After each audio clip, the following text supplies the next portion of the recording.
Olá, voltamos com Conexão. Me conta, você já se exercitou hoje? Uma pesquisa divulgada recentemente pelo IBGE mostra que entre os meses de setembro de 2014 e 2015, 62% dos brasileiros com 15 anos ou mais não praticaram qualquer esporte ou atividade física. Realidade de 100 milhões e meio de pessoas, de um total de quase 162 milhões. É muita gente. Ter bem-estar foi o principal motivo apontado pela parcela que preferiu se exercitar. Por isso, hoje, no Conexão, escolhemos falar sobre qualidade de vida aliada à prática de atividade física. Convidamos o Geraldo Bachega, diretor técnico da RH Med, e também o Luiz Ernesto, diretor de saúde integrada do Sistema Firjan, para essa conversa. Tudo bem com vocês? Tudo ótimo. Sejam bem-vindos também ao Conexão. Muito obrigado. Obrigado. Geraldo, eu gostaria de saber de você, qual a importância de se manter ativo para chegar a essa tal qualidade de vida? A qualidade de vida hoje, a gente tem um contexto mais holístico, né? Não é só a atividade física em si. Hoje, a gente pensa no conceito físico, contexto físico e mental. Na prática, as pessoas, na carteira de clientes que a gente tem na empresa, eu vejo que mais de 50% das pessoas não fazem atividade física. E quando fazem só de final de semana. Então, não tem um preparo adequado da musculatura cardíaca para ter esse tipo de condicionamento. Pois é, um risco nisso, né? Existe um risco. Como costumam, entre aspas, criticar os motoristas de finais de semana que não têm aquela prática do dia a dia, né? Também essa questão é importante. Porque aí a pessoa pode se empolgar, de repente, no sábado, só num sábado ou num domingo, querer se exercitar, enfim, horas seguidas, horas a fio, para tentar compensar uma questão que tem que ser dividida, né? É o esportista de final de semana. É tão perigoso quanto a pessoa que não faz atividade física. E o resultado disso, obviamente, são as consequências das patologias relacionadas à falta de esporte. A obesidade é uma delas. E a obesidade, eu considero que é uma situação que mexe com todo o contexto da pessoa. Ela vai, durante o período das suas circunstâncias de vida, vai adquirir a diabetes, hipertensão arterial sistêmica, entre outras patologias que, associadas, aumentam o risco cardiovascular da pessoa. Aumenta o risco de infarto, aumenta o risco de derrames. Hoje em dia, as empresas têm se preocupado muito em relação a isso. Por quê? Isso aumenta a sinistralidade do plano. Então, tem se pensado de uma forma mais holística em relação a isso. Tem as pessoas que têm o heavy user do plano de saúde e tem o não user do plano de saúde. Os dois são perigosos. Por quê? Um usa demais e o outro usa de menos e não se cuida. E a falta de atividade física leva a outras circunstâncias que podem acarretar uma má qualidade de vida e também uma má produtividade na empresa, até gerar acidentes. Exemplo, não faz atividade física, a pessoa não dorme direito. Não dormindo direito, o sono é acumulativo. Tem algumas fases do sono, fase alfa, fase REM, fase beta. Na fase alfa, fase beta, a pessoa descansa o corpo. E na fase REM, ela descansa a mente. Se você quebra esse ciclo, você faz esse ciclo várias vezes por noite, pela falta de esportes, a falta desse condicionamento, ela vai ficar cada dia um pouquinho mais cansada. Vai acumulando. Vai acumulando. Né? Isso é a base do acidente. É aquela distração, opa, vai um dedo embora numa prensa. E isso gera um ônus muito grande para a empresa. É aumento, posteriormente, no FAP da empresa, ou seja, o risco do acidente de trabalho aumenta. E isso é uma conta que vai chegar à empresa. Com certeza. E, Luiz, de uma maneira geral, temos metade de uma nação sedentária, mais da metade. Isso também acaba impactando na saúde pública do país. Eu acho que uma variável que a gente tem que começar a conversar também nesses fóruns é que a atividade física, a gente muito associa a esporte, a condicionamento físico, mas eu acho, na verdade, que a população parou de se movimentar. Ela está mais sedentária porque deixou de se movimentar. E quando a gente fala, então, de atividade física, no foco da saúde, estimular o movimento. Não necessariamente que tenha que ter um esforço excessivo que pode trazer dano ao indivíduo. Então, se ele optar por uma atividade mais intensa ou o esporte, que tem uma orientação mais acompanhada, mais de perto, de um profissional adequado. Sim. O médico para previamente identificar as condições de saúde dele, o professor de educação física que possa dar orientação para o uso, a intensidade e frequência correta dessa prática de atividade física. A própria postura, tudo. A própria postura, mas, sobretudo, o que falta é movimento. Então, tem mecanismos simples que o indivíduo pode fazer no ambiente de trabalho ou fora do ambiente de trabalho, que pode ajudar a promover a qualidade de vida pela atividade física. Ou seja, pode trocar o uso do elevador por uso de escada, pode soltar um ponto antes do seu trabalho, o ponto depois, ir caminhando, fazer uma caminhada. Até em relação a isso, eu vou trazer um dado para a gente. É o seguinte, de acordo com a pesquisa, prática de esporte e atividade física, para os adultos, a desculpa mais comum para o sedentarismo é a falta de tempo, enquanto os adolescentes assumem que não gostam ou não querem fazer esforço. O perfil daqueles que mais se exercitam é formado por brasileiros com maior escolaridade e maior renda. E neste grupo, 49% praticam a caminhada em algum momento do dia. É barato, é possível, não precisa de equipamentos para isso. É acessível. Então as pessoas podem fazer. A grande questão é comportamento. É quebrar o paradigma que fazer atividade física tem que estar num ambiente adequado, tem que estar dentro de uma academia, tem que estar em ambientes específicos para essa prática de atividade física. Ela está na mão, é possível fazer. Então, esse quebra de paradigma, né, em relação à prática de atividade física é uma variável importante que pode acelerar o processo de atividade das pessoas e a reversão de alguns quadros de doença, como o Geraldo comentou. A obesidade hoje é um problema, é uma epidemia, as crianças estão obesas, hoje a obesidade infantil é um problema que vai trazer no ambiente corporativo pessoas no primeiro emprego já acessando ao trabalho, já com um comprometimento de saúde, que traz para as empresas, as corporações, um problema de produtividade, porque o absenteísmo ela vai acontecer com mais frequência, o presenteísmo, que são as pessoas trabalhando, mas não no estado de saúde adequado, ela começa a trazer um comprometimento para a empresa na produtividade da pessoa, assim como na competitividade da empresa no sentido da sua entrega, das suas necessidades de gerar resultado. Geraldo, você acredita que um pouco a influência o fato desses adolescentes não quererem se mover mesmo, pode ser um pouco da influência que eles tiveram na infância, com a família? Eu acredito que não é só isso. Tem as facilidades do cotidiano moderno. A criança deixa de cedo para jogar futebol para ficar jogando PlayStation. Ele deixa de que é muito mais dinâmico, tem as cores, tem os fatores que, teoricamente, ele sempre imaginava em fazer. As crianças deixam de fazer esporte, se movimentar para fazer outras atividades que não requerem isso. Hoje, no Brasil, tem uma estatística que a Organização Mundial de Saúde preconiza o máximo de açúcar por ano de 12 quilos para uma criança. As crianças brasileiras comem, em média, 25 quilos. Açúcar? De açúcar. Ano. De que forma? De todas as formas. É no suco, é no refrigerante, nas alimentações, que mudou o estilo da alimentação das crianças. Aqueles alimentos que elas adoram, né? Os biscoitos, sorvetes, etc. E isso é uma prática. E como não tem a queima, né? Eles não estão mais aquela história de vamos juntar um grupo, vamos jogar bola, que nem existia antigamente. Hoje eles se comunicam através internet, redes sociais. E até dos próprios jogos via web. Eles não saem de casa.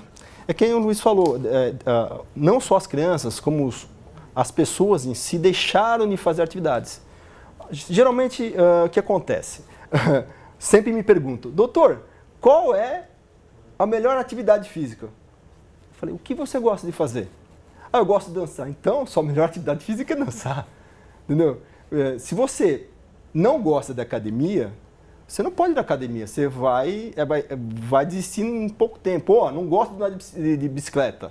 Vai comprar bicicleta, vai virar um cabide. Vai virar um cabide, é verdade. Entendeu? Então, hoje, na prática, as pessoas deixaram de se movimentar por alguns motivos. Entre elas, correria dia a dia. atividades de trabalhos proeminentes, apesar que as empresas têm se preocupado nesse sentido, têm feito ginástica laboral, blitz postural, porque tem as doenças decorrentes da falta de atividade. Com certeza. Desculpa. Pode concluir. E em si, esse tipo de situação leva a afastamentos, leva a absenteísmo e leva até caracterização de nexo causal. A gente vai falar sobre isso um pouco com mais atenção daqui a pouco. Eu queria trazer para o Luiz, ainda nesses dados que eu trouxe há pouco, a pesquisa diz que depois da caminhada, a maioria dos entrevistados optou pelos exercícios de academia e pela musculação. Nesse caso, quais são as orientações em relação à escolha da academia? O que essa academia precisa proporcionar? Acho que, no mínimo, um profissional de educação física ali presente para tirar dúvidas ou, enfim, ajudá-la na postura dos exercícios.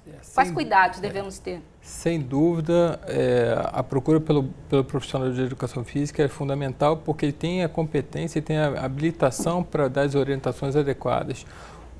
Em tese, o exercício físico ele traz mais benefícios do que o prejuízo, mas ele mal orientado e mal executado ele pode trazer danos que às vezes não são nem de curto prazo, mas no longo prazo pode sentir o efeito. Então, você procurar academia, ela tem um outro variável que você trabalha com sobrecarga. Então, isso ele amplifica o risco da pessoa diante da atividade física, de lesões, problemas posturais. Então, esse talvez seja o principal ponto de entrar numa academia, é ter um professor, conhecer o histórico daquela academia, dos profissionais da academia, saber se tem habilitação para isso e fazer, e aí se sentir à vontade com as orientações que esse professor está dando. E ele se autoavaliar se o benefício está tendo mais benefício do que prejuízo. Porque se começar a sentir algum dano, ele tem que repensar esse ambiente que ele está procurando para a atividade física. E, de repente, a própria atividade, né? E a própria atividade. O Geraldo falou muito bem, que hoje, para você mudar esse contexto da inatividade física, do sedentarismo, é importante encontrar prazer. O problema é que as pessoas que estão buscando academia é porque naturalmente já têm prazer pela prática de atividade física. Mas aquelas que precisam, que estão diante de doenças crônicas não transmissíveis, principalmente obesidade, hipertensão, diabetes, na sua maioria das vezes ela está nessa condição porque ela não tem prazer pela atividade física. Mas elas precisam fazer. Só que hoje a gente não tem um ambiente favorável para receber essas pessoas. Porque no modelo de academia ainda está muito foco da saúde pela estética. Uhum. Então isso cria uma barreira dessas pessoas que não necessariamente estão com essa visão, mas que querem cuidar da sua saúde e não estão encontrando o ambiente adequado. Talvez por isso seja na pesquisa aponte que em torno de 70% buscam atividade de caminhada ou de ciclismo, né? Porque nessa atividade eles podem fazer de uma forma sozinhos. E que tem um aspecto positivo, que estão buscando movimento, estão buscando sair desse risco de doença, mas pelo outro não tem a orientação adequada. Você acabou trazendo até para a gente aqui uma demanda para os profissionais que atuam nessa área. Tá aí uma dica, né? Isso. Enfim, focar quem precisa fazer atividade física, mas não gosta. Criar alternativas para essas pessoas. Isso. Tem uma demanda de mercado. Bem, qualidade de vida esbarra também na rotina de quem trabalha fora. Jornadas longas, má postura durante o expediente e a realização de movimentos repetitivos, por exemplo, costumam prejudicar muitos funcionários. Algumas atividades específicas também sofrem com o estresse, caso dos profissionais de educação, por exemplo. Vamos saber como professores de Santa Catarina estão cuidando da saúde mental. A reportagem é da TV Univale. Não conseguia dormir direito, chegava em casa, tinha que tomar comprimido para dormir. E cada dia mais nervoso, estresse aumentando. Aí fui para o médico descobriu que era depressão. Depois descobriu que era um transtorno bipolar e me readaptaram. Então eu estou aqui até hoje. Já tentou voltar para a sala de aula? Tentei uma vez, fiquei novembro até fevereiro, março já voltei para a readaptação que eu não aguentei. Só no ano de 2012, Santa Catarina registrou 10 mil afastamentos de servidores públicos por doença, quase metade por estresse e depressão, e a maior parte estava na rede pública de ensino estadual. Agora, em 2017, Só em abril já foram exatos 2.451 afastamentos de professores por doença, mais de 1.700 de professores concursados e mais de 600 de professores contratados. Nessa escola estadual de Itajaí, são 6 professores em licença médica e por transtornos emocionais. Por que isso afeta tanto os professores? Bom, em primeiro nós atribuímos a grande carga horária, né, que o professor de escola pública tem para se manter num nível aceitável de padrão, né, financeiro, e os outros fatores que está levando o professor a se afastar de sala de aula é toda essa questão da falta de respeito, né, do medo do professor às vezes por agressão física, né. Entre as categorias públicas, né, que mais adoecem de trabalhadores do estado ou do município, os professores, os profissionais de saúde e os policiais, seja da Polícia Civil ou Militar. Eu atendo, né, em 2 clínicas de dor em Florianópolis e tenho diversos pacientes, por exemplo, policiais civis ou da perícia, ou mesmo policiais militares que têm doenças associadas ao trabalho, em geral transtornos mentais, associados a transtornos musculares com frequência, né? E que muitas vezes a perícia tem, tanto a perícia do Estado quanto a perícia do INSS, tem bastante dificuldade em reconhecer a relação entre trabalho e adoecimento. Em Pomerode, no Vale do Itajaí, a Secretaria de Educação do município resolveu cortar o mal antes que ele se instale, apostando na prevenção. Você sempre vai ser capaz de transmitir ao outro o seu amor. Essas são dinâmicas de grupo aplicadas por uma instituição do terceiro setor que trabalha o treinamento das emoções. Nós sempre trabalhamos conteúdos e metodologias e nós sentimos que seria o momento de nós trabalharmos a questão da pessoa que trabalha na educação, ter esse cuidado especial para com o nosso profissional da educação. Porque nós acreditamos que no momento que eles estão bem como pessoa, né, eles também vão estar bem como profissional. E isso reflete no trabalho na sala de aula. Todo o projeto ele foi respaldado na neurociência, na psicologia comportamental cognitiva, na psicologia positiva, que vem trazendo aí vários conhecimentos que possam vir a trabalhar todo esse processo de empoderamento. Pois é, essa realidade de Santa Catarina se repete por várias regiões do país, né? Geraldo, a saúde mental realmente está entre aquelas problemas ligados à saúde mental, estão entre aqueles que mais afastam trabalhadores das funções? Perfeito. O CDF, né, que é a saúde mental, que é o motivo de afastamento, é uma das principais causas. Geralmente associada com ósseo muscular mesmo, né? Essas são as principais características dos trabalhadores. Ou a caracterização do nexo causal, como disse na reportagem, é muito difícil. E por quê? Você tem que levar em consideração não só o que ela faz, né, a nível de empresa, mas o que ela tem de pressão, de produtividade, o que ela desempenha, né, nessa função, qual é a carga horária que está ocorrendo. E isso leva a lesões musculares associadas. Hoje o cotidiano, eu sei que a vida das pessoas é muito tumultuada, né? É muita correria no deslocamento para a empresa. Pois é, eu ia falar, já começa no chegar ao trabalho. Isso, chegar ao trabalho, sair do trabalho, tudo muita correria. Isso leva a qualidade de vida ruim, né? Como o Luiz falou, a pessoa deixa de fazer atividades, né?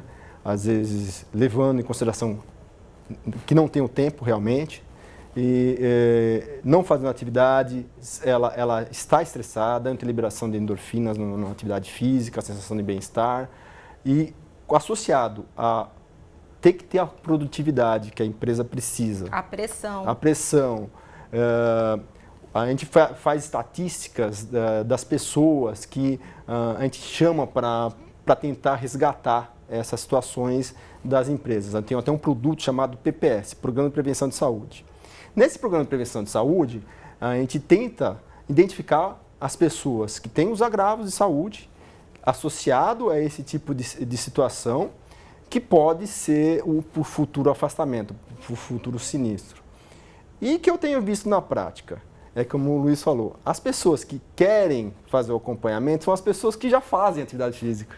as pessoas que já fazem uma situação que ela já tem esse comportamento de atividade física. Tem que chamar essas pessoas para esses programas. E às vezes são detalhes. Tem empresas que utilizam de pequenas situações para tentar condicionar essas pessoas. Circuitos de corridas com premiações, faz ranking, tem empresas que fazem peso menor, que é uma competiçãozinha saudável. Nem precisa contratar, né? Ou precisa contratar um profissional. Fica caro para a empresa cuidar um pouco da saúde do funcionário? O importante no ambiente corporativo é que as empresas possam criar uma ambiência saudável. Porque, no final das contas, nós estamos falando de comportamento, mudança de comportamento, e a mudança de comportamento ela não vem por prescrição, ela vem pelo sentimento da pessoa de querer fazer mudança. Então, hoje, em termos de empresa, existem 3 fatores críticos de sucesso que podem provocar um bom ou não tão bom programa de saúde corporativa. A saúde como estratégia da empresa, o engajamento da média liderança, que vai estimular tanto transitar pela estratégia, mas também estimular os seus subordinados, e a comunicação em todos os níveis para que seja percebido pelos trabalhadores a importância de fazer atividade física. Muito bom. Olha, infelizmente chegamos já no tempo final do programa. Eu quero muito agradecer a participação de vocês aqui no Conexão. A você de casa também agradeço, mas antes deixo até uma dica. No Futura Play você encontra o episódio Qualidade de Vida do Almanac Saúde. Tem várias questões relativas a todos esses dados que nós conversamos aqui no programa. Tem também falando sobre incentivo da prática de atividades em grupo entre os funcionários e até pela oferta dos equipamentos de segurança, que também faz parte disso. Você está convidado a ir lá no Futura Play e conferir. Um beijo grande e até o próximo programa. Exercite-se, hein? Tchau, tchau.